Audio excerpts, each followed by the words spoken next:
Tuwing umaga sa aking pagising, punong-puno ng gulo ang aking isipan.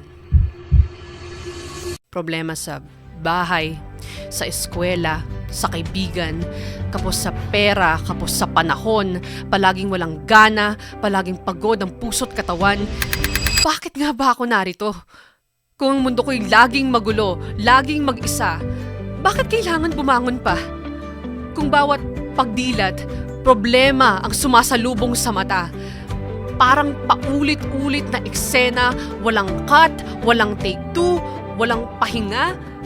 Laging tanong sa sarili, sino ka? Sa gitna ng ingay, sa gitna ng dilim, may halaga ba ako sa mundong to?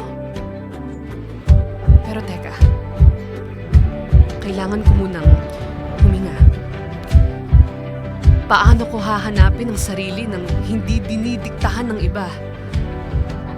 Sa katahimikan, mararamdaman ang pagmamahal ng iba, ang ngiting dulot ng liwanag, ang sayang dala ng bawat ulan.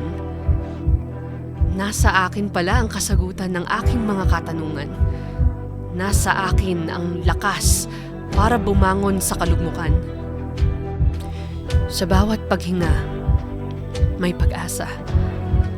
Kailangan kong unawaing ako ay mahalaga. Hindi dahil sa sinasabi ng iba, kundi dahil ako'y buhay. Ako'y naririto. Ako'y may kwento, may laban, may halaga. Sa lahat ng pahinang sinulat ng tadhana, ikaw at ikaw pa rin.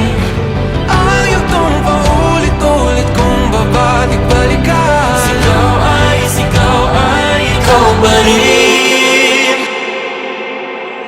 Lagi matuklasan, pabalik. Ikaw at ikaw pa rin.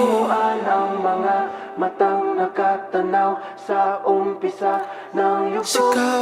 Sigawan na isulat pa.